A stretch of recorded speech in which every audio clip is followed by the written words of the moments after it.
So when we talk about plant medicine, plant magic, sitting, journeying with a plant, working with the plants, who are we talking about? Who are the plants? I want to take a few minutes in this class to talk about who the plants are. And our understanding of the plants, the plant spirits, is rooted in animism. The idea, the experience, the perspective that the world is filled with persons, only some of them are human, which means that you and I, being fully sovereign persons, are not the only people in the world. And we're also not the most important people in the world. If this is a new concept to you, I do have a free course on animism that I would love for you to take. It's 7 classes. I think it's a lot of fun. It's right here on my YouTube channel. So if you go look for the playlist entitled Green Animism course, you'll find it. As a little refresher to folks who've already taken that or who already have a good connection to what animism is, the world is filled with persons who are not human. That means that there are lots of other beings in this world who are fully conscious, sovereign, sentient, thinking, feeling people, just like you and I. They're just not human. Some of them are easy for us to understand, like our companion animals, insects, and sometimes even plants. Some of them really challenge our concept of personhood and invite us to break down some conditioning and some boundaries to get really big with who we perceive personhood in. It's there no matter what. It's just a lot funner and more engaging if we can perceive it. So we start moving into the idea that places can be inspirited by persons, mountains, ponds, rivers, lakes, caves. And beyond that, there are hosts and hosts and hosts of people who are non-corporeal, who are imperceptible to our usual senses, who don't have physical bodies so that we can't interact with them using our normal sensory faculties, but who are very much there and are very much connected to time and place in the same way that we are. So the world is filled with persons. Only some of them are human, but all of them are capable of relationship with us. And with that sort of foundational understanding, we can move into who the plant spirits are. First and foremost, the plants are people. They are fully sovereign beings, just like you and I. They are aware, conscious. They have likes and dislikes, loves and fears. They have thinking and feeling faculties, maybe completely and dramatically other than our own, to the point that by our very narrow scientific ideas of what counts as sentience, maybe they're outside of that, but they are sentient nonetheless. So they are people, and because of that, we are capable of relating to them and entering into relationship with them. And this is why plants play such an important role in so many of our mystery traditions across time and space. So one of the greatest secrets that the plants hold, that they often very quickly show the human folk as we start to do work with them, is that they are beings of liminality.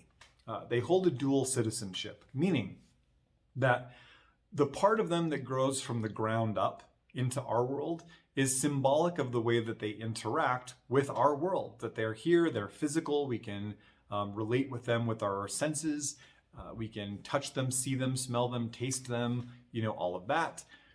And simultaneously, there is a part of them below the ground, their root system, which is concealed. It's hidden, it's in the dark, it reaches down into the unformed, the undifferentiated, we might even say the chaotic. And this part of the plant spirit represents their relationship to the other world, the world of Fae, the spirit world, the underworld, what we call in our tradition the green realm, the space of otherness, the space from which all vital force arises into our world. So the plants, as people, exist in 2 places at once. They are fully existing in our world and fully existing in the world of spirits. And in fact, part of their mystery of being is that they draw up vital force and virtue from the world of spirit and push it into our world in the same way that plants draw up nourishment from the ground below and push it into our world via leaves, fruits, flowers, seeds, nuts, berries, all of that, right? And the flip side of that reciprocity, sacred reciprocity, is that the plants then produce whatever they produce. They call into the world whatever they call in, and then at the appropriate time, at the harvest, whether that's a momentary harvest or a seasonal harvest, they release what they've created back down to the ground through the mystery of compost. It returns back into the secret, to the underworld, to the darkness from which it came. So there is this unending dance, this unending cycle that the plants exhibit that is the core of the green art tradition mystery, and really is the core of our work with the plant spirits, working with that cycle, that draw up, express, release, that birth, life, decay, death, and the mystery between death and birth. These are the ideas that fuel all of the spiritual and mystery traditions since forever. So the plants are people, sovereign, intelligent, wise people. They are liminal beings who hold space in two worlds at once. And they are managers. They are bringers of virtue, meaning that each plant kind of channels a different kind of energy, we call virtue, a different virtue into the world. Just like you and I both channel something kind of unique and different into the world. We're also very unique. The difference is where I am an individual, independent, autonomous human, and so are you, the plant spirits are not quite built that way. So the chamomile that grows in my garden, the chamomile that grows in your garden, and the chamomile that is growing wild in some beautiful field in Greece right now are all the same person. This is one of the deep identity mysteries of the plants, that the plant spirit of chamomile can express themselves in many different places all at once. They can reach in many, many different directions, in many forms, in many parts of cycle, all at once, while all being the same sovereign person. And this is why when I harvest the chamomile from my garden, and you harvest the chamomile from your garden, and somebody harvests the chamomile growing in a field in Greece, we all experience the same scent, the same taste, and more importantly, the same virtue. The medicine and the magic carried by the chamomile spirit is the same in my garden, the same in your garden, the same growing wild in a meadow in Greece. And that is indicative that it is one person expressing themselves through many forms. And so this is why we can talk about the chamomile spirit, the juniper spirit, right? Because they are one.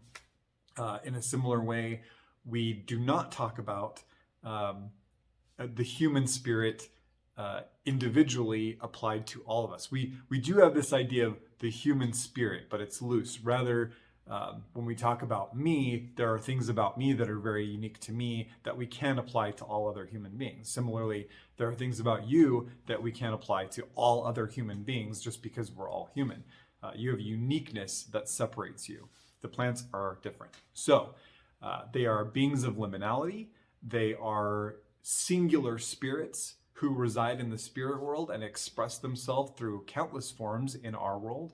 They hold two places at once. They channel specific virtues into our world, virtues of medicine and of magic, of ritual and of beauty. And they are our allies. We are capable, because they are persons, of communicating with them, of sharing with them, and of entering into sacred relationships of reciprocity. We can work with them as our allies, as our familiars, as our guardians and our guides. And so in the green art tradition, we very much approach the plants like other folk magic traditions would approach particular folk heroes or saints. We work with them, we call out to them, we have relationships of exchange, we do journey work with them, we meditate with them, we have devotional aspects to our relationship with them because they are people. So, a very brief, just scratching the surface of who the plant spirits are and a little bit about how we work with them. Now, later classes, we're going to get deeper into this. Some of this is mystery. It can't be openly discussed either because it's really hard to talk about or it's reserved for when the time is right. So if this is interesting to you, Let me know what you think in the comments, and stay tuned. I have some other classes on this topic in the works. So until next time, many green blessings.